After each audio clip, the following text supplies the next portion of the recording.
and I'll clap. Cool. I will give it. There we go. That's done it. That's the podcast over. Me and Ben. That's clapping. it. Once you've clapped, that's it. Once you've clapped, you can't go back. Oh, mate, are you as tired as I am? Because that's about as funny as it's getting today. Yeah. No, I'm okay. Are you okay though, Ben? I'm hot as shit, but let's do this. It is roasting it. Is it the hottest? We had the hottest week this week or some shit. And now today, it's always late, isn't it? It's like 4 or 5 o'clock. The sun really gets to its fucking burning point, and it's like, right, let's roast those idiots in Devon. Yeah, you've had it too good for too long. Yeah, but no, I'm okay, man. Are you okay? Yeah, I'm good, man. I'm good. Shit. I need to hang on. I need to do the introduction. Interesting things said by uninteresting people. You're hosted by Ben and Tom. Interesting things said by uninteresting people. Hello, and welcome back to another episode of Interesting Things Said by Uninteresting People, which is a podcast where we talk about interesting things that you might find interesting as well. You know, like, that's it. It's done now. It's done. I'm very well, mate. Thanks. Good.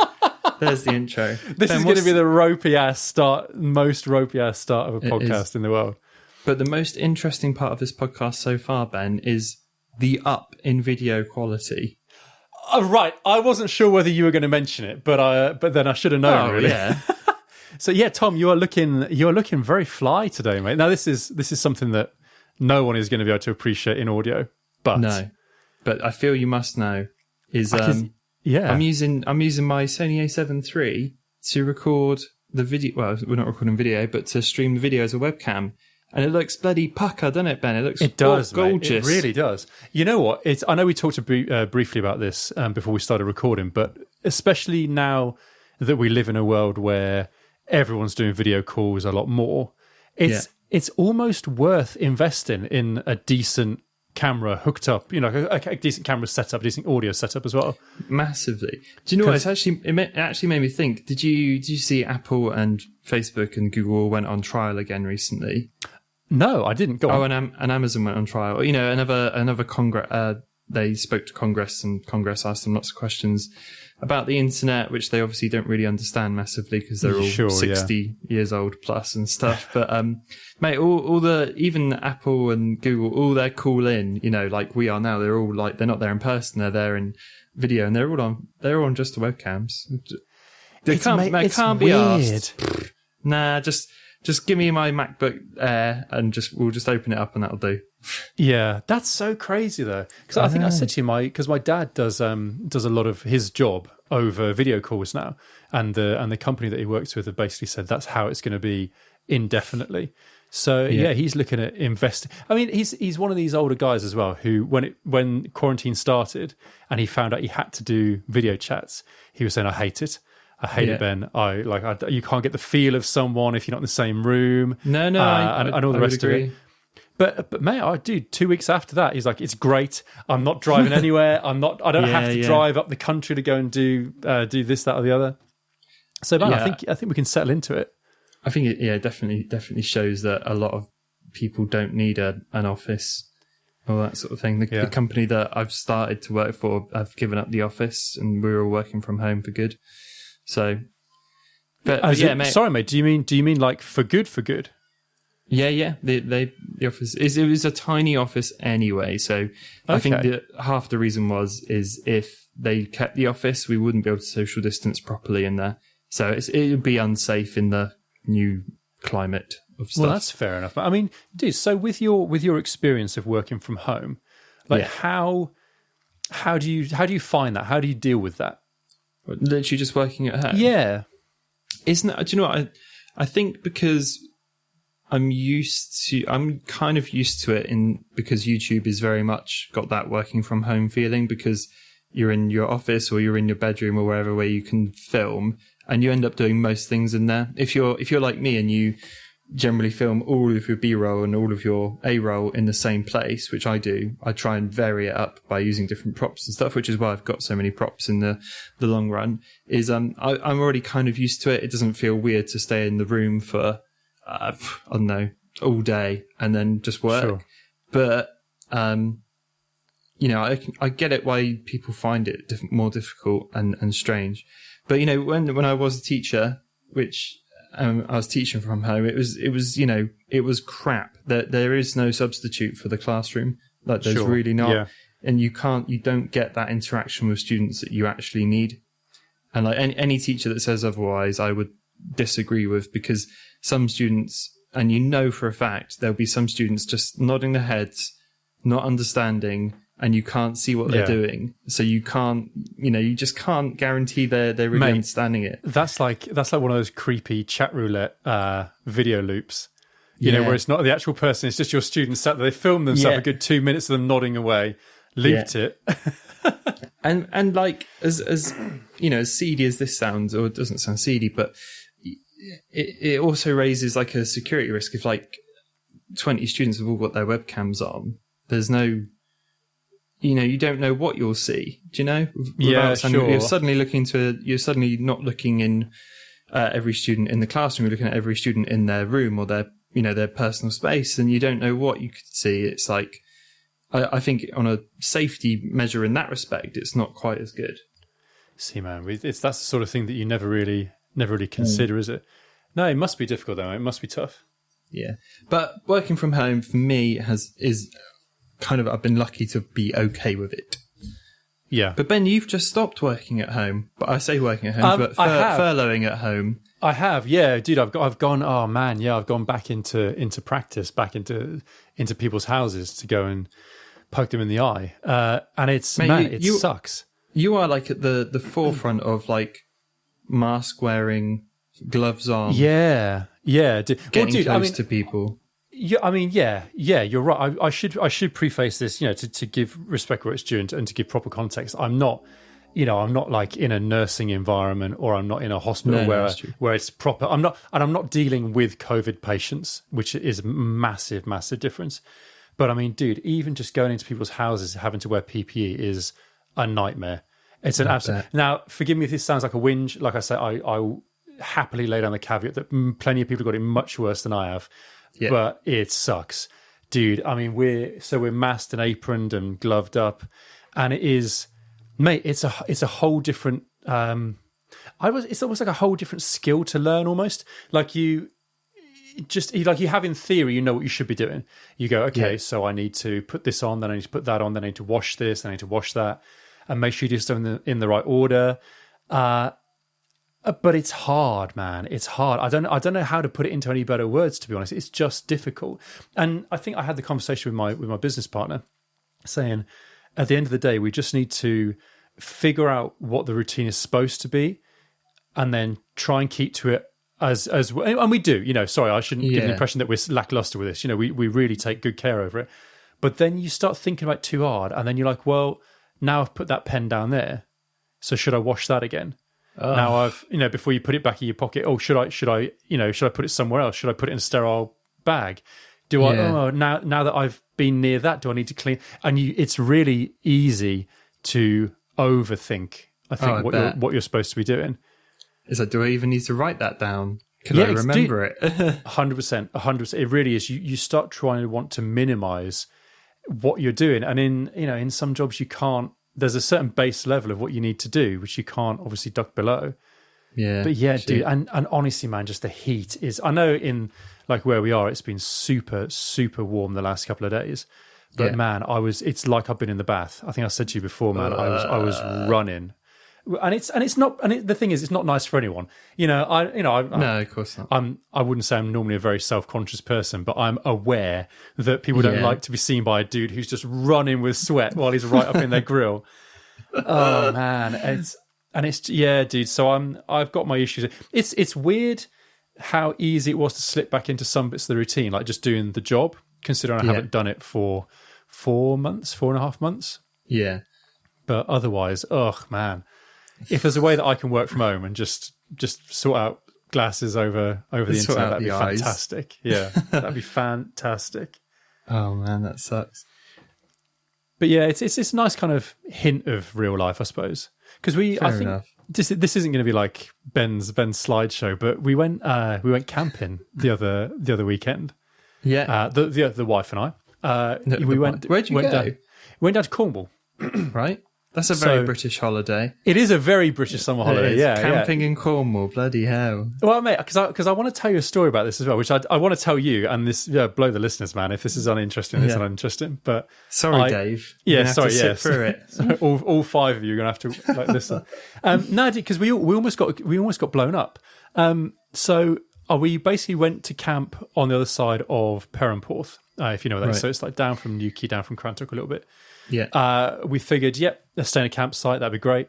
Because we'll be able to, we checked it all out. We'll be able to social distance. We'll be able to keep away from other people and all the rest of it. Sure. Great. We need a 3-4 day break, So we went down there. For one, just as an aside, man, everyone down there was from the Midlands, which is to say that's my neck of the woods as well, So it would have been nice to feel at home with them there, but the way that people were behaving, it made me wonder.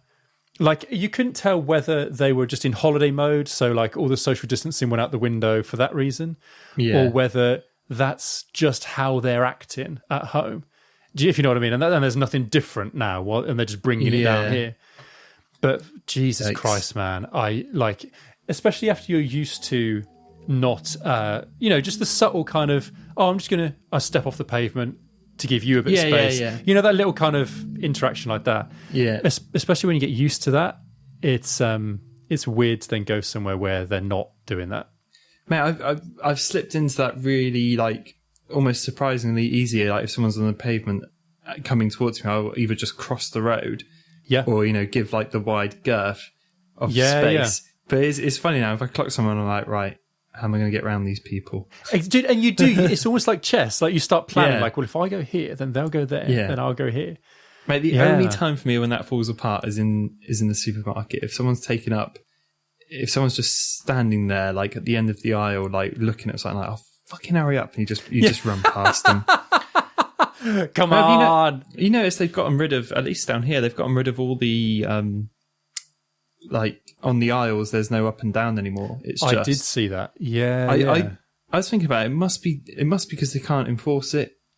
Yeah. It must be, like, literally is why even have them there if it takes up staff time to say don't do that, and then half of them don't do it, and it just causes an argument. Well, you know what, mate? I think you've actually hit the nail on the head of something that I've been thinking for the last few days. I think the problem is that it's some people are doing it and some people aren't. Yeah. If like you say, if no one's doing anything, then I mean that sucks. But at least it's not that friction of you need to go here because But dude, I was going to tell you, we went for a walk one day up the coast. Yeah. I'm thinking already. I'm thinking ahead of trying how to keep this short and podcast like appropriate. But basically, we went on a walk. Like, we knew it was going to be like a 3-4 hour walk up the coast, up to one of the bays further up to go for a pub lunch, basically a pub dinner. Yeah. And we followed Google most of the way, and we kept every now and again. You get the phone out, check we're going the right way. Yeah, and there came a point where we sort of had to walk up a beach access road to kind of come off the coastal path up to like a road that was going to take us into a small town that we then went on from. Yeah. And it turns out that this was like a military base. Right. So, yeah, dude. So now I take responsibility in this as well as, I think Claire takes some responsibility. This was partly on us. But we walked down this road, and eventually, like 20 minutes, half an hour later, we came to this big fence and a gate saying private property, do not cross. And we can see people where we want to be. Like, I could have thrown a stone and hit them. They were right there, just on the other side of this kind of road that was blocked off. So we figured, we'll just walk around. We'll walk around this enclosure, the sign. Yeah. Well, no, like this is the big old fence. So if we keep going this way, we know roughly which way we need to head, and it's that way. So we'll go around. So we traipsed again over all this grassland, like saying, "Oh, come on, it's fine. It's easy going underfoot, all this high grass," and it starts to get a bit more prickly, a bit more gorsey, a bit more like slow bushes and stuff, and they start to get more and more dense. You know, so and dude, to give this the proper scale, we were walking across this field for like 40 minutes. Yeah, it was a big field. It's a big old field. Like it's hardly even a field, mate. It was more like just grassland, you know. Yeah. Maybe for half an hour. Say half an hour. Thick, yeah. Dude, and we eventually came to the outskirts of this little village that we were wanting to get into. And again, mate, there was a car park right there. We could see like people. I could have just talked to the people in the car park without raising my voice too much, you know. Yeah. But to get there, we had to go down this big old bank to get. And this is already still prickly, gorsey, horrible. And it turns out that we're inside like a military pen. So there's not only like a big old fence stopping us getting to where we want to go, but there's also like heavy growth of this thicket of all sorts. Jesus, man, I started to actually feel quite anxious about it because we're like, are we actually going to be able to get out of here? Because you don't expect like nature to be that against you. I mean, realistically, the military had probably planted all this. You know, this was a deliberate planting to stop people trying to get in. You know, but we're inside and wanting to get out. And God, man, we actually started to get a bit not panicky. That paints the wrong picture, maybe. But we were getting a bit anxious about it. Like, what the fuck are we going to do? So, dude, we had to cancel this dinner reservation. You know, we're like, oh fuck, we know we're at best going to be like an hour and a half late. So, in the end, mate, we had to. We're like, we're not climbing any fences. We can't get to this fence, but we're not going to be climbing any fences into a military area because that just screams bad idea. Yeah. So we're like, back up the bank. Back across all that grassland, picking your way back through the thorns, back to, I shit you not, exactly where we were the minute, like at the start of this, back up that road, back to the coast path, had to carry on back down that bloody coast path. Dude, it added maybe a couple of hours onto our journey, and I have never been that stressed on a pleasant walk out. So, on the way out though, we start seeing these signs saying, military ground, do not enter. Unexploded ordnance. It will and like spelling it out very clearly, like, you know, it will go off and it will kill you. So we're like, I was about to joke when you said it was getting like all thickety. I was like, it's getting a bit landminey too. Dude, don't, mate. Because I mean, I don't know, because you know if I wish I had the power to just know whether there was anything there, because I bet there probably wasn't. I bet, you know, they just put those signs up as a necessity, but there's nothing realistically there now. Yeah.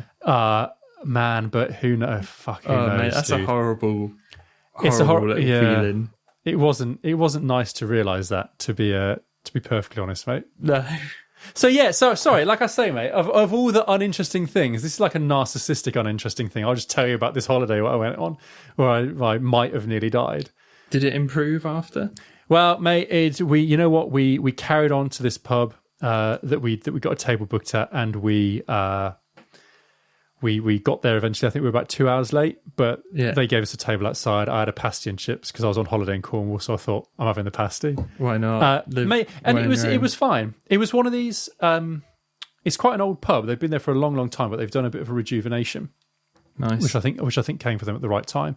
But they've got like a table ordering app now. Yeah, they do that. They do that down here now. I mean, have you been out to eat at all, or have you been out for a drink?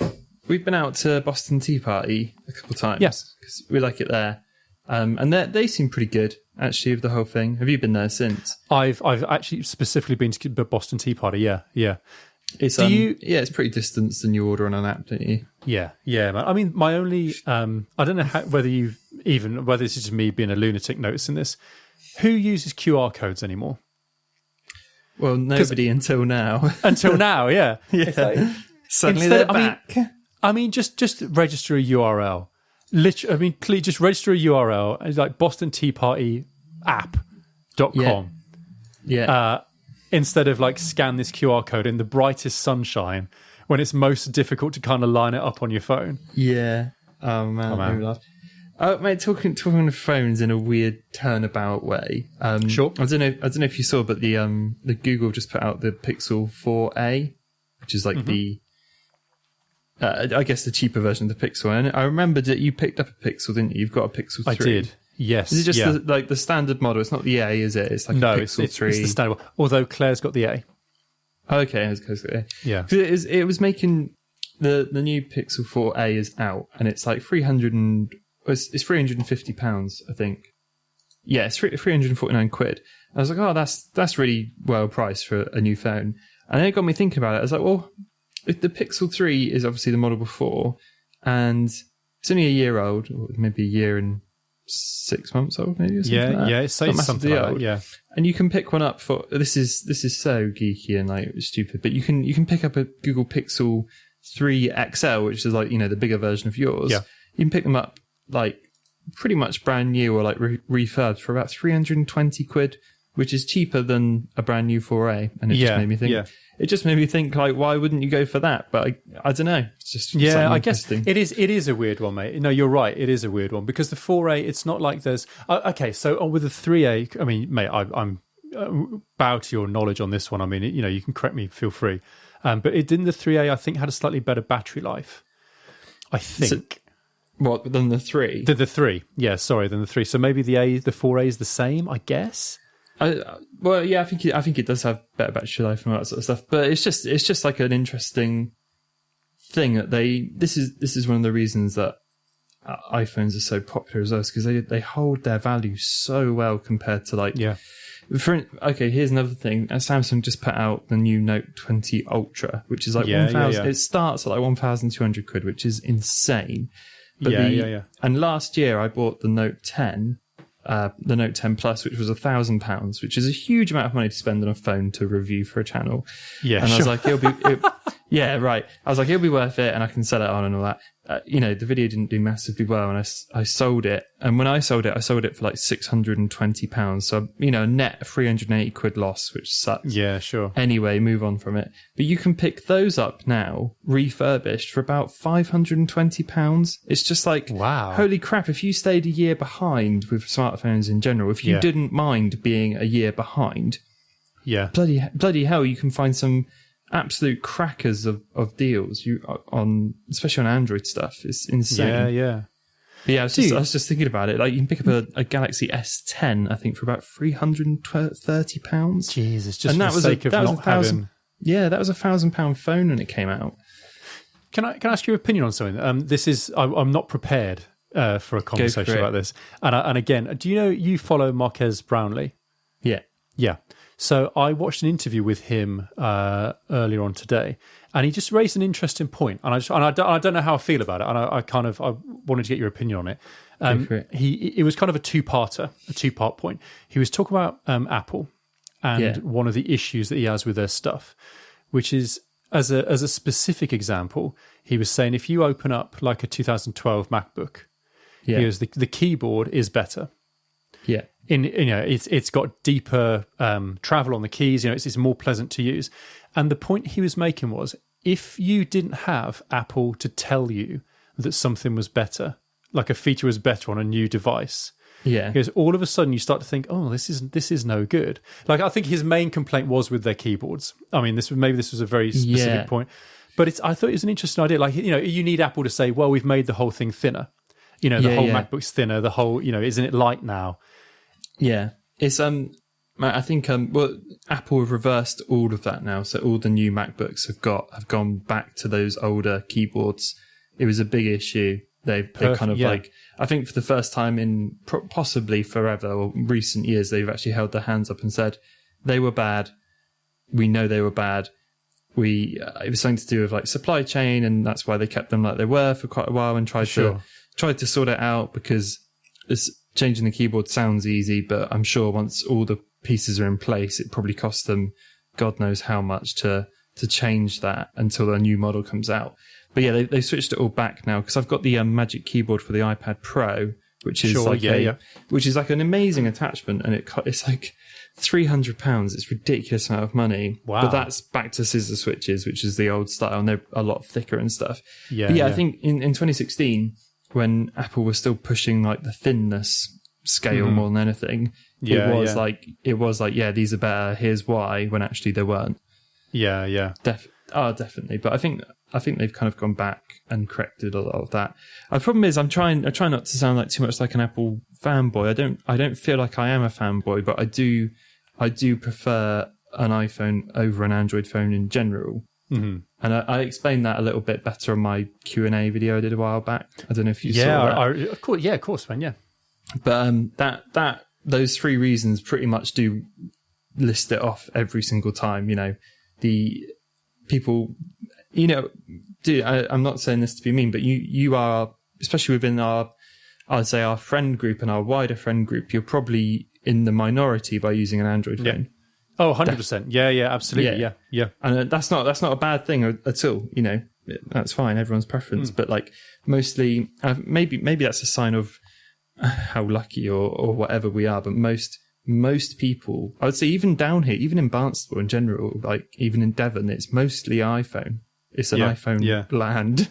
No, you're absolutely, mate. Yeah, it definitely seems to be. Yeah. But yeah, that dude. And the other thing as well, I think I said that in a video is when I did have my drone, which was a while back now, when I was switching to Android phones, that app would crash pretty consistently, at least once a flight. And it's the worst. It's the worst thing when you lose contact with the drone. It's like, holy shit. Well, there's nothing to say, like the last command I entered was like go forward, and it's crashed on that forward command, and it's just flying off. Like, luckily, I never had an issue. Like, it was always, I just relaunched the app and it just kind of linked back up. So it was always fine. But bloody hell, that was horrible. And I, touch wood, I've never had that happen on an iPhone. Yeah. So those were the reasons more than anything. Mate, interesting. Speaking of interest in new tech, I haven't got a lot to say about this, but have you seen that Ford delivery robot? No, I haven't. I might. I'll Google it right now. Give it a Google. Give it a quick look up. Yeah, it's a little bit. I think they went on sale in January. They were saying, and it was around. I think they put it as low mid six figures, so probably what's that? $500,000. Oh wow! It is. Oh, is it the blue one? Yeah, that's it. Yeah, I think they call it Digit. It's very. I mean, for people listening, I think Boston Dynamics. If you've ever seen those videos, it's not far off that. Something cross between that and something like Heartlife. It looks really similar, doesn't it? Yeah, but yeah, apparently the way it works is it'll arrive in a self-driving car, hop out the back with your parcel. They're saying it'll navigate the way to your front door and drop off your parcel and off it goes. I don't know about you. Yeah, I don't see this being a good idea. It's hard. I can't picture it working very well. It seemed hellishly more expensive than just hiring a delivery guy. Yeah. That would be my first impression. But then I guess you don't have to give it healthcare or, you don't have to. I suppose, yeah. Sort it out. But it is a bit creepy because it doesn't really have a head. No, it's kind weird, of just shoulders. Man. But I mean, I know it probably has. Well, it definitely has cameras on it for the navigation. So I suppose, like, if someone robbed it, I suppose, or tried to do something, tried to mess with it, like you'd have it on film, but that doesn't stop it happening.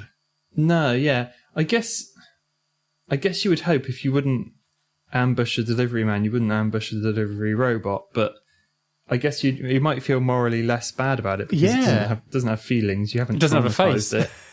Yeah, doesn't have a face. Yeah, it's odd, man. I mean, delivery drones, if they got that working well, then I can kind of see that. Yeah, and the battery and the travel on them was good enough to actually work as a distribution network. Then I kind of get that. But this just seems really weird. I don't know. It just seems odd. Dude, I'm looking at like the promotional pictures now, and there's like a family walking past it, and they're like, "Hello, Digit!" Like, hello, Digit. But it's something very abnormal about that, I would say. Yeah, it's interesting though. If it works and then they can do it, then go for it.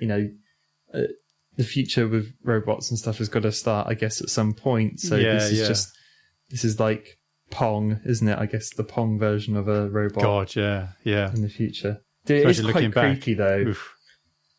I guess it doesn't look right. The big concern is, as ever, is when it's weaponized, how horrible is that going to be? Well, dude, when I was reading about it and watching a few videos, it's people talking in the comments saying, "Oh, what's going to happen when they try and mug it?" And the people are suggesting, "Oh, it could just carry a gun." I was like, carry a gun. What are you thinking? Like, oh no, carry a concealed gun is the way they exactly worded it. God. So yeah, like RoboCop style, just pops out the leg and just pop a cap. Absolutely Jesus. ridiculous. I guess, like you said, if it's got cameras, it'd be so easy for it to record what happens, find out who you are, and be like, "You've been fined X amount. Freeze. Don't touch the robot again." Do you know? Yeah. Or just electrify it. Yeah, it can just be like electric all over. So if you touch it, you get a shock. Yeah, a nasty one. Oh man, Christ! But yeah, I thought I'd mention. I thought you'd like that. Yeah, it's weird. I do like it. I feel sometimes I feel really open to those things, and then sometimes I'm like, yeah, but where does it end? Yeah, sure. But mate, it would have been the same people, the same thoughts of the people that like first saw the wheel. Oh, the wheel's dangerous, man. It could run someone over. Yeah. It's got no legs. Well, it'll be moving on its own next down its own hill or some shit. Oh God, yeah. Yeah, I'm for it. Whatever. Dude, speaking of advancements and changes towards the future, how are you feeling about your big life changes? Yeah, okay. So for anyone that missed it, I guess I've left my full-time employment of being a teacher, and I'm now going alone on freelance work and content creation. Yeah, man. That's a big deal, dude. That's a big deal. It is. It's all right, isn't it? Like it's funny. I was thinking back to it the other day. It was actually your brother that made me think about it, because he tweeted me saying, "Congratulations, blah blah blah," and I was like, "Oh, that's cool." And I was thinking actually, because I think I just joined Boycott when I started doing YouTube. Yeah, so it would have been around the same sort of time. Yeah. 2015, yeah. So it was like late. I was nearly 2016, I think, when I started like making videos and learning about cameras and stuff. And then 4.5 years later, here I am doing it, and that's that. So that was quite cool. But it's funny because I was thinking back, and I was like, bloody hell, if I had to start again now, I don't know if I'd have it in me to like go from zero again. Sure. I think once you've gotten to that. If my channel was deleted for some awful reason, I had to start again. I don't know if I could. I'd be like, no, no.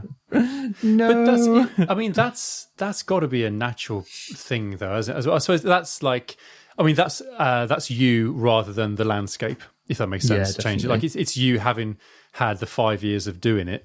Yeah. If that makes I don't know what I'm trying to say, but it's cool. It's cool that without trying to sound big-headed and all that sort of stuff, it's cool that people are now seeing it as like not as an option to do, but as something that they could realistically do. And I'm not trying to reference your brother directly, but I know Jack has started playing with YouTube stuff now, which is cool. It's cool that sure. Because I've never really had many people to chat to about it, other than online. So it'd be nice, when we were younger, everyone's in a band and lots of people are still in bands. So if I wanted to leap on and chat about the local scene, it would be easy. I could do that anywhere. But chatting to someone about YouTube and the ins and outs of how to do better and how to monetize faster and all these sorts of things, it's nice that maybe that little community is growing now, maybe down here, which is cool. No, I'm with you, man. I'm with you, absolutely. And it's man, I'm just proud sounds patronizing, but you know what I mean? I'm really, really happy for you, man. I think it's good. Cheers. And the thing is, with projects like that, I guess it's like it's 4.5, 5 years that at the end of it doesn't seem like that long of a time. Just from the outside, just even looking at it from the outside. So, but at the start of it, if you said, "Oh, it's going to take 5 years before this is even close to being something that you could do full time," it might put people off. Almost. Yeah, definitely. Which I think always comes back to that thing that we've always said, and people say if you can't find enjoyment in it, then you're really not doing it for the right reason. So you've got to have that initial base of general interest and like, let's go for it. I don't really care if the video flunks or not, sort of thing. Yeah, sure. You've got to have that. But no, to speak about like those sorts of things, we're talking briefly about failures, weren't we, and how you can look back on things that haven't worked and things that have worked. Because me and you have both been in multiple bands and always had that. I guess I wouldn't say it was unfair to say we've both had that idea that one day this band could be a lot bigger than it is now and start doing more cool things. everyone does, don't they? You know, when you're definitely. when you're in it, when you're playing music, you think, because obviously you're doing it because you think it's good. Yeah, you know, and if you think it's good, you start to think, oh, other people might think this is good as well. Yeah, and we've both played those shows where everything's clicked and it's been great, and people love it and speak to you after, and you feel cool about it, and it's like, yeah, people do like it. We just need someone bigger to notice, and then that's where the next step is. But we've been there, so it's been nice to have something hit that's kind of relied completely on me, because as a bass player, you're very much in the shadow. No, not like that, but it just comes with the instrument.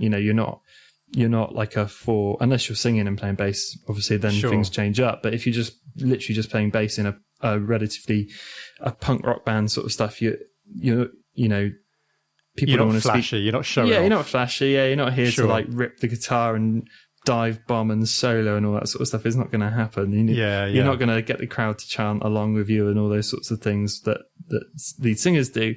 So it's nice to do something where you have complete creative control, and it's lucky for me, not lucky, but it's nice that it's kind of paid off to the point where I am now.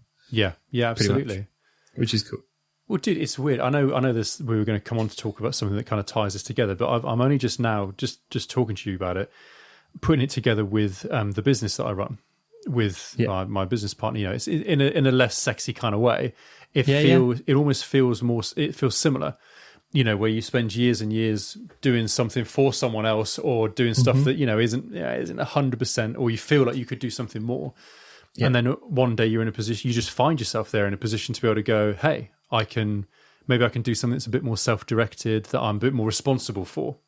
Yeah, man. I think it's probably one of the biggest things you can grow through as a person without getting all sentimental about it is going on that journey of going, do you know what? I'll try it on my own, and breaking off from a full-time job, or breaking off from, even to become, I guess, a competitor, maybe even. Is that what you ended up doing? Actually going it sort of not with not a direct competitor to businesses that I'd worked with in the past, but but to compete on the same course, as other businesses. Yeah, I think those things really, they help put a lot of things in perspective as well, especially when you're trying to make things work and all that sort of stuff. I mean, mate, without trying to, we don't have to overshare here, but how are you feeling about this? Like, is there a bit of worry there? Well, maybe there is, maybe there isn't, but how are you feeling about it? Definitely okay. Like, I'm not sitting at home worrying about stuff. And I think that's because I've always got a lot to do. Like, YouTube videos, ideas are stacked. So I've got ones I can just pick and choose from. I've got lots of little things in the pipeline I'm like really excited about. So I don't dwell on what I should and shouldn't be doing too much, because if I'm not doing anything, that's the only thing I don't like, is if I've got I set out a day to do YouTube stuff and I don't get as much done as I wanted to, I get distracted, and I don't play games to get distracted. I usually, the thing that distracts me more, if anything, is bloody YouTube, because I'm on it all the time. I will like find some new channel, or I'll watch I'll try and find a new technique or something, and I'll end up watching that, and then it's the rabbit hole, and before I know it, it's like 11 o'clock, and I've been on the computer since 9 and got very little done. Sure. So that can be frustrating. I get frustrated with myself about not being stricter with timing and stuff. But no, I'm relatively happy about it. I'm quite lucky, because I worked hard to save some money up for this, so I've got a bit of a fallback, which could possibly last me around a year if it really came to it. If nothing else came out, I could earn nothing and be okay. I don't want to do that, because that's like savings I've been saving since I've been 18. So sure, I don't really want to let go of that for a laugh. But it's there if I need it to. But man, that's what this money's for. It was, mate, exactly. This rather is what that's for. Had this conversation with loads of people. It's like, you save up for those reasons. When you buy a house and you're like, I'm spending so much money, it's like, yes, the money that you've saved specifically for buying a house. Like, me and Callie were like, I'm an hour about getting a new sofa. I was like, no, let's just do it, because like this is why we have the money saved up, and this is what we've been working towards. So just spend it. Well, the trouble is as well, mate, is that you especially when you're younger, I don't know how whether you share this feeling, but when you're younger and you're trying to do something responsible, like saving up for something, or just generally saving your money, as an example, because you see other people who aren't doing it with no holier than thou kind of attitude on this. Everyone just live your life, do whatever you like. But because you see other people who aren't doing something like that, you kind of see it as like, right, that's what I don't do. I do what I do.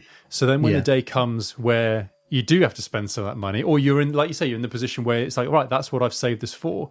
There's still that nagging bit of your brain that's going, well, no, I don't do that. That's what other people do. Definitely. Mate, it's this, when I, told close friends and family I'm going to leave teaching and just do this full time, the obvious questions came up so quickly, where are you going to get your money from, and how are you going to pay for this? You've got a mortgage now, and all that sort of stuff. I was like, I have thought about those things. I haven't just thought, I don't know. I don't fancy working anymore. I don't fancy paying. I guess I'll just be a freeloader, But yeah, mate, and those questions can come up and really make you. I didn't doubt it. I didn't go, maybe I shouldn't. But then I thought, maybe I should see if I can go even more part-time. Maybe I should see if I can work 1 day a week or 2 days a week, or do something along those lines. But I think you just got to take the plunge. And it's like, I guess the thing that brought it up, especially with my mum of all people, she's like, right in the middle of COVID, are you sure this is the right thing to do? Sure, yeah. And it was just like, if I stayed at teaching, I do have that solidly. Like, that's there.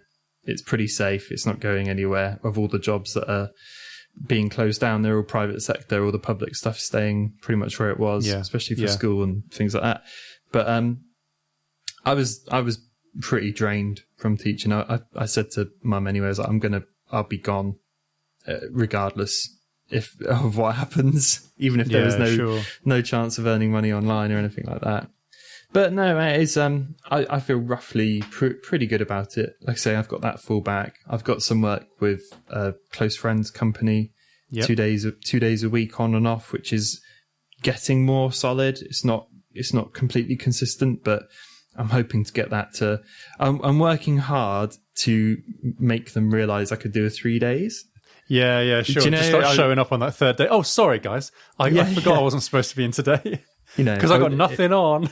No, I want to try and get to that point of it where, like, I'm I'm useful enough to be like, we could do with Tom here today, sort of thing. And then be like, right, how's that third day looking?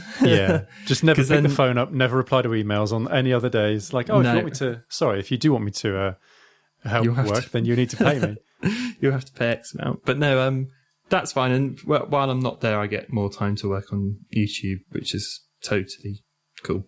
Yeah, I mean, dude, there's something else I feel like when you make life changes like this, and you sort of wonder whether it's the right thing or not to do.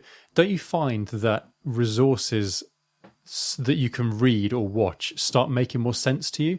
Like it's like with the creative pursuit as well. Like whether it's recording, like when you talk about video techniques, you have to be at a certain point in your ability to actually make sense of videos teaching you about certain techniques. Definitely. Or like with businesses and starting businesses, all of a sudden, you read a business book and go, oh yeah, that does actually make perfect sense. Yeah. Whereas you read it. Go on, sorry. No, I was going to say you read it at like 18 and go, oh, what's this horse shit? It's boring. It doesn't make sense. It's not applicable. Mate, I think the most grown up or growing up thing I've been through probably over the last year is me listening and watching, mostly listening and watching, also doing a little bit of reading of other stuff that is creative that's not related to what I do. So creative stuff in terms of writing, or creative stuff in terms of drawing, or just people talking about, writers talking about why and how they write, and seeing that it all connects. Like, it's all the same process. Yeah. It's just different perspectives. Well, really useful just to understand them. Yeah. Dude, 100%. I mean, I know I've mentioned this channel on the podcast before, but the Alex Steele's Blacksmithing YouTube channel is fantastic. And that's nothing to do with anything that I make or anything that I do, but just watching that creative process and how they problem solve, how they figure out what they're making. Yeah, it's I know what you mean, man. It's that kind of cross discipline.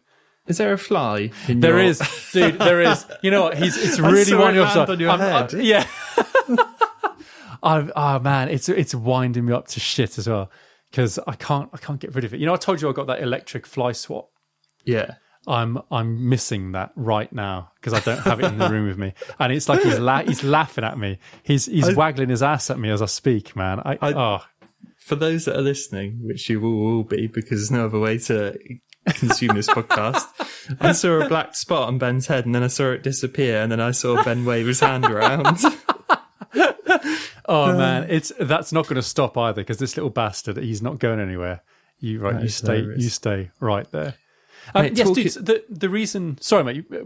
You go for it? I think. Did you have the segue in you? I did. I had a little segue. I know you're normally the segue man. Go. I'm a newbie to this. So, talking of failures and starting new things and exciting stuff, if the CEO of Patreon, Jack Conte, who is mainly known for his work with Pomplamoose, which is like a YouTube channel. He has a Jack Conte Extras channel, and that channel is incredibly insightful. Like, it doesn't actually do massively well, which sounds weird because he's got a massive online presence. Yeah. His videos, he's got 117,000 subscribers, which is nothing to sniff at. But considering how big of a person he is and what he does, some videos are like 4,000 views, 8,000 views, 6,000. Some of them have got massive amounts, but you would assume it would be a lot more than that. Yeah, I mean, I'm just looking this up while you speak, mate. But I'm just curious as to what Pomplamoose have got as far as followers. Yeah, 1.1 million people follow. So, he's literally in a double act with over 1 million subscribers. Yeah, definitely, and he's got Scary Pockets as well, which is another band channel, which is his thing. So this is really like I guess this is like the appendices more than anything, isn't it? Yeah, that's a good way to put it. Yeah. He has one video which I shared with you, Ben, and I think it's so worth watching regardless of what creative endeavour you do. Yep. But it's called Patreon CEO Shares His Most Epic Failures. And it's so interesting because he like any normal person probably would have given up after like the 4th or 5th attempt of doing what he's doing. And, he's massive now, head of Patreon, all that sort of stuff. And he talks about how he started Patreon and why he started Patreon and how things... I think the most interesting thing I found was how, despite being a success now with Pomplamoose and all the stuff he does, how he's still having things not work out now. Yeah. How he tried these things with Pomplamoose like a couple of years ago and it was a big flop. What a waste of time and money and effort and all that sort of stuff. And it was just super interesting to know that people at that high level are still going through those growing pains that everybody has when they start something. Yeah. It's interesting. Super interesting. It is. It's interesting to hear how he talks about it, how he kind of frames it in his mind as well. Like what his attitude towards various different failed projects has been. But I mean, he talks in there as well about how even with Pomplamoose, which are a good band, they play to big crowds, they make a lot of money from what they do. It's a full-on band, yeah. But how he still, even at the start of the Pomplamoose days, was finding projects that weren't working. Yeah. Like things weren't working out for him. He'd play sold-out shows, and then all of a sudden he's back to wondering whether his next YouTube video is going to break 1,000 views. Yeah. It's absolutely crazy. I think if you've ever felt like given up or taken a break from your craft or whatever it is you do, they're worth watching because I think it's just a good story of why you should always just keep going and going and going prether much. Yeah.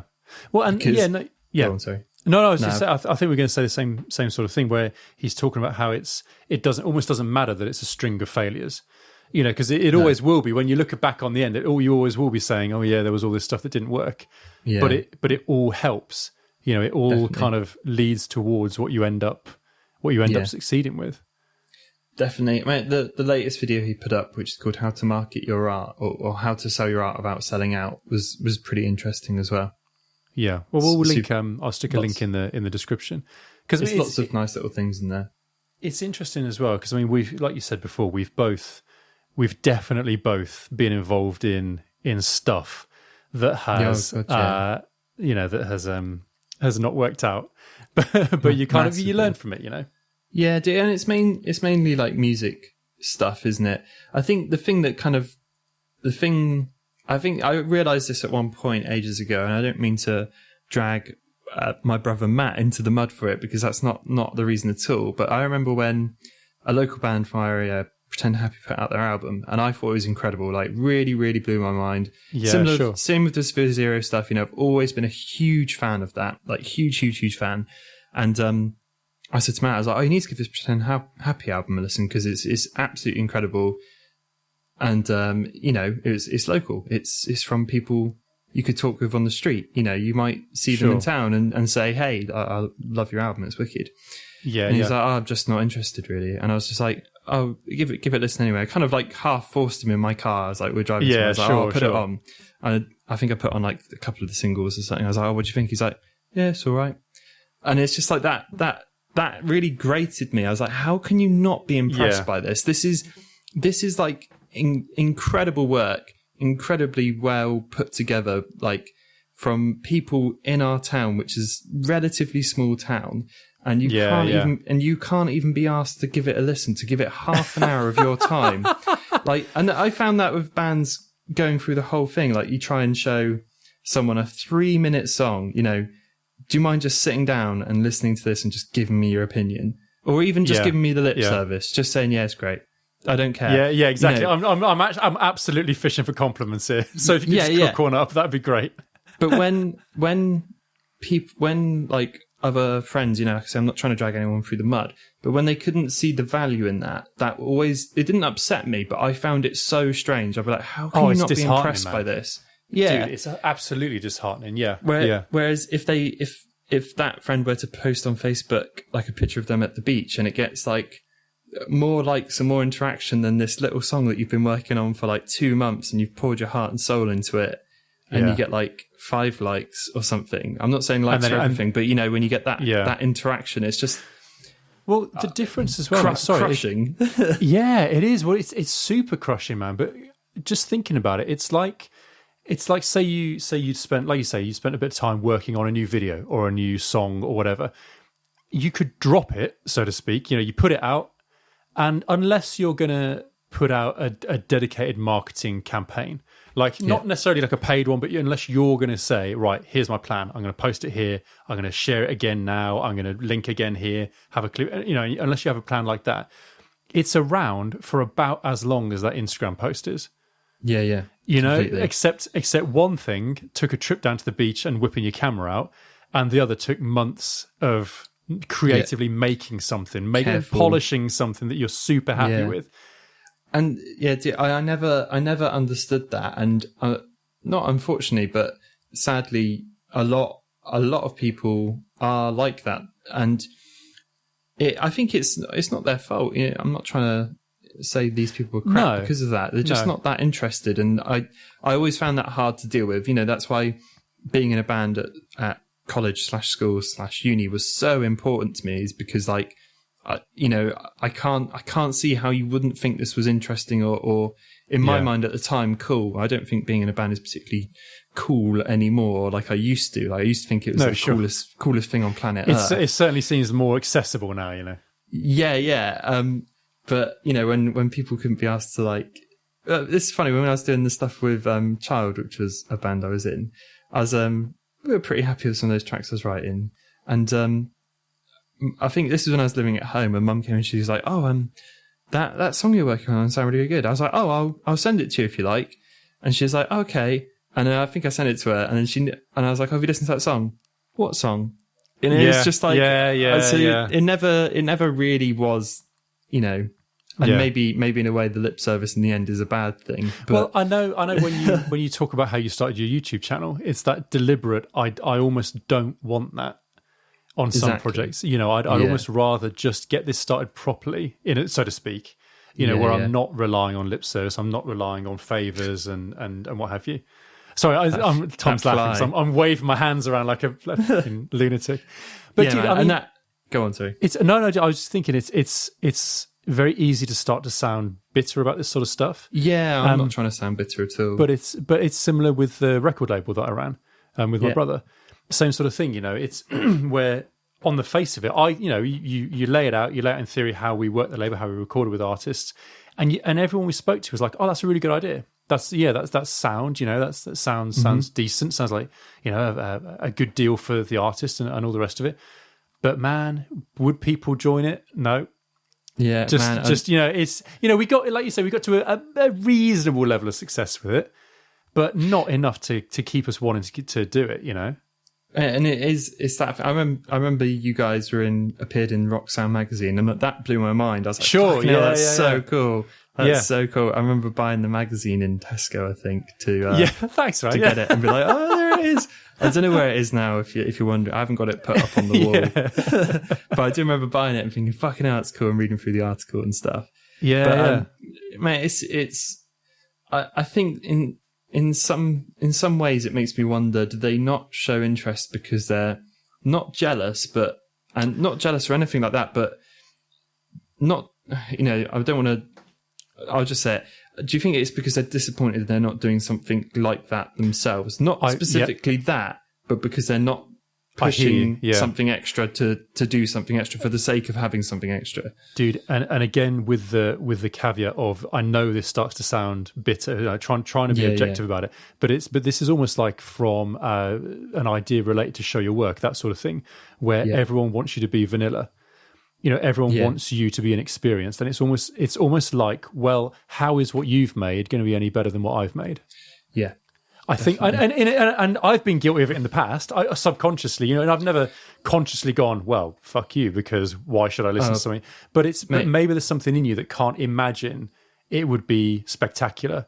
Maybe. Yeah, mate, I hold my hands up, because when I was at college, like being in a band felt like a big competition. Like, it really did, and I really bought into it. I was that guy that would be like, I'm not going to their show because my show's going to be way better. Yeah, and why would I give them a bigger crowd? Exactly, dude. And looking back, if there's a way I could undo that, I really would, because there's nothing, especially in a creative place, there's nothing worse than being competition, and not nasty, but being like brushing people off and stuff. There's no place for it. Like, if there's one thing I've learned massively, is just being good to other people that are doing the same stuff with you is beneficial to everybody.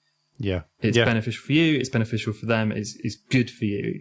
Being bitter about other people and other bands at that time was like a poison chalice. It's not good. Yeah, 100%. Don't do that. You're going to drink from it, and it might feel all right at the time, but really it just makes you act like a dickhead. Well, what makes it difficult as well is you will get stung. If you were to go through your life trying to be super on board with everything, like super giving, super sharing, you will get your ass kicked from time to time. And that's what makes it difficult, because then you start to go, well, fuck you then. I put all this work into this event, and you've done sod all, but you still come out with, or whatever it is, whatever you have to have a gripe about. It's very easy to then go, well, I'll just behave like that then. Definitely. It's not easy, man. I think that attitude sadly stayed with me possibly until the O Captive days. At the end of that, I was still very much like, no, I'm in the better band sort of thing. Yeah, sure. And you guys are in this crap band. And like, that's so, look back and laugh at it, because what a silly thing to think. But I think I was probably about 22 when I realised that really isn't how you do things. Yeah. But I was never like openly nasty about it. I was never like, oh, I'm not coming to your show. I'll just exactly. Like, oh. It's apathy, mate. It's a lack of you just don't go to a show. You just don't share something. Exactly. You just don't take a listen to an EP or whatever it is. Yeah. Literally, it was just that. It's like the local band put out this EP. It's just what you think. It's like, oh, I can't be bothered. Yeah, it's not my music. Why should I give a fuck? Yeah. I remember. Oh man, I remember specifically. When in the record label days, I won't say who it was, but there was a band that we recorded, and not to get too far into it, but it was a lot of give and take with the way the label was set up. So like, we'd record for free, but then the artist, we push the artist, we get subscribers onto the label and all the rest of it. Of course, yeah. And there was one band where the drummer specifically said, "Well, why would I push people to your website? Why would I push people to promote the label?" That's and mental. It's like, because you know it helps all of it. Well, yeah, exactly. But it helps all of it. Like, and it was just the fact that, you know, when he this guy's not a bad guy, but he was so like, when he said it, he was like, see, can't you see what I can see? Like, so sure of himself, like so sure he had the right answer to this. You know, well, why would I tell people about getting it from the label? Well, yeah, why wouldn't I just tell them to buy it and be done? Yeah, exactly. Yeah, it's I don't know, man. I don't know. It's unusual. So this is a danger of going down the bitterness rabbit hole really quickly. The bitterness rabbit hole that we've both clearly got a massive one to go down.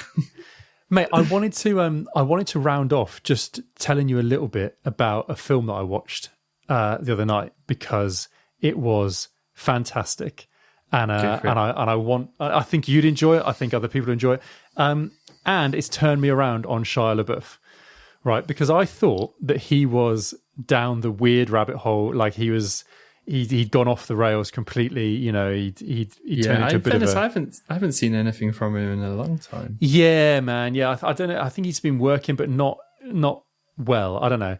But dude, he had a film come out, I think, towards the end of last year, maybe, called The Peanut Butter Falcon. Yeah, and it's just gone onto Netflix now. Man, it's fantastic. It's really, really worth a watch. It's one of my favorite sort of, I guess, genres of film, where it's like it's almost like an expensive indie movie, right? But it tells like just a journey story, like a road trip story almost, in backwards of America somewhere. You know, like it doesn't really matter where it is and what have you. It's basically he's a fisherman, but he's a bit of a rogue as well, like a bit of a redneck. And he's thieving at the start of the movie, so he gets forced out of this village where he's working, and he gets hooked up with this guy with Down syndrome who's escaped his the home where he's having to live in, like an old people home, and he's escaped, and the two of them are both going similar kind of ways. So I'm waving my hand around like a fucking idiot again. A bloody fly. Right, so, mate, I'm gonna pop a blood vessel by the end of this podcast. I was gonna say, I can see it's your so vein just bad, going out. man. I'm being tormented, man. Yeah. So he basically hooks up with this guy, and they go on a road trip that's half on the run, half like with a destination in mind. And they meet up with the woman who's caring for. She's the actress is the one who's in 50 Shades of Grey. Is it Dakota someone, I think. And basically she's the guy with Down syndrome. She's his carer. So she's wanting Dakota Johnson. Yeah, that's it. Yeah, she's looking to get him back home, and it's just about that trip. And man, it's quite emotional. And it's quite full on, you know, because, you know, he's Shia LaBeouf, even though he's from like the wrong side of the tracks, you know, he's treating this guy with a lot of respect. You know, he just treats him as just a buddy. He's like, yeah, come on, you know, if we're going to go together, you're going to need to be a man. Like, I would say be a man. You need to step up and like just you're going to need to just participate. And so it's about their relationship, and man, it's heartwarming because. I should say the Down syndrome chap wants to be a professional wrestler. Yeah. So he's been watching these old 80s videos from like a backyard wrestler with he's called the Saltwater Redneck, I think, is his hero. So he wants to go and meet this guy and like learn to wrestle and learn to be a professional wrestler. And it just goes on from there. Right? It's just a nice film, man. It sounds like not that I've seen it at all or anything like that, but it kind of reminds me a little bit about it seems like a film like Green Book, you know, really heartwarming at you know, it's just a nice film, two people very different, mate, but end up being that is a very good comparison. Yeah 100%. Road trip movie. Yeah, and also, I mean, it's set in North Carolina, you know, so, and they're making their way down like this chain of islands, like down a river, basically. And so there's loads of I don't know. Yeah, it's gorgeous in its own way, you know. Is it set in like a time period? Recently, it's modern. Yeah, it's like a modern film. Okay. Yeah, so it's not like the 80s or something. No, but there's lots of it's just a nice film to watch. In that, like I say, the scenery is just really cool to sit and relax and watch. And it's not one of these. it's not one of these films where the third act is predictable, where it's like, oh, we're going to fall out, there's a big falling out, and then we have to be friends. There's nothing like that. It's a well written story. Yeah, man. Yeah, it's good. I'm recommending it. Right, quick question, and I don't mean this in a strange way, but does the guy that plays the guy with Down syndrome, does he have Down syndrome? He does, yes. Right. And I always think that's a weird one to must be a hard one to cast and get right. That must be difficult. Yeah. Zach Gottsagen is the guy's name, Zach. Yeah. And he was. I was actually doing some reading about it earlier. I think he was the first person with Down syndrome to present an Academy Award. Yeah. Oh, cool. Yeah, that's fine. Yeah, so he was. Yeah, so he's becoming more of a personality now. He's become better known. That's awesome, because whenever I see like a person with a disability or something like that in a film, I always wonder. I'm like, do they have it? Yeah, sure, acting? man. Yeah, and if they are acting it, is that wrong? Should you be able to do that? Yeah, man. That's dude. That's another podcast for another day. Yeah. That's a deep well to get down into. But yeah, no, he has got Down syndrome. Yeah, but man, it's dude. I'm into it. Awesome. I mean, finding a lot of good things on Netflix lately. On a separate, well, it's not a separate note, but we re-watched Guardians of the Galaxy 1 the other day, because I haven't seen it in years, like literally years. I think saw it at the cinema, saw it maybe twice outside since then, but very, very quickly on. So it would have been like the same year, possibly. Haven't watched it since. Sure. And I knew it was great, but bloody hell, it's so great. I really forgot how good it was. So it holds up. It holds up really well. I think the only thing that doesn't hold up so well is possibly the kind of big space battle at the end. It just gets a bit messy and it's hard to see what's really going on. Yeah, But yeah, man, I forgot. When you compare that film to something like Suicide Squad, there's a right way to introduce a bunch of people you don't know, and a wrong way to do it. And, that's almost a case study in itself. If you compare those two films, it's the difference. You weirdly care about the Guardians of the Galaxy so quickly, so efficiently. It's such an efficiently told story of who they are and what they become and stuff. And considering that, like at the time, these were characters that weren't popular. These were complete very unknowns. Yeah, and they did such a good job of it. I think that's the big crown on that film is, to wedge them into the Marvel universe in a way they did. Incredible. Yeah, I forgot how good it was. Is what I wanted to say. I really, really enjoyed it again. Oh man, might get a rewatch on that, dude. Just to wrap up thinking about them, because I'm thinking there's been at least one Marvel film. There's that Black Widow movie that's been pushed back. Yeah, I'll be up for that when it's out, whenever it is. Yeah. Have you seen? Obviously there's a lot of films that have been pushed back. There's a few. I think Tenet maybe has an actual release date now. Yeah, I saw that's the end of August, isn't it? Yeah, so there's stuff that's actually going into cinemas now, which I don't even know how that would work. To be honest, I don't know how you would. Mate, the only sit in a thing movie. The only thing I guess must be they must just really socially distance the seating. I would imagine it's face masks on, 2 seats apart. That's the only way, surely, of making it work. Yeah.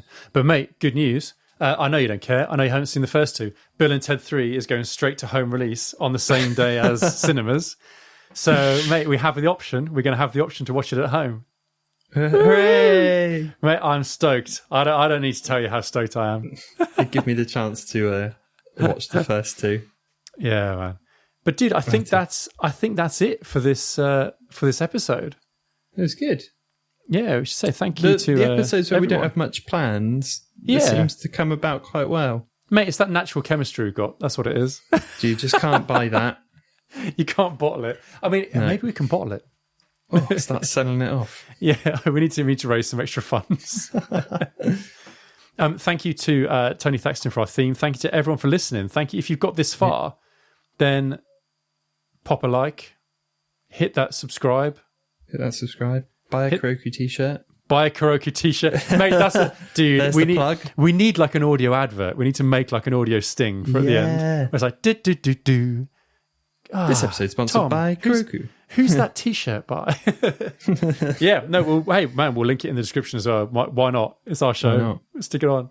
Tom, where can people find you online if they want to send you any messages? It's loving messages. At Bite Review everywhere. All the feeds. But Ben, what about you? Hey, if anyone's looking for me, they can find me at Benji Wanlung on all sorts of different things. Excellent. But yeah, Tom, enjoy yourself, mate. Yeah. I'm going to talk to you. You know what? I'm going to talk to you more after we hit stop on the recording. But bye. I'll see you soon. Bye. Bye. Bye.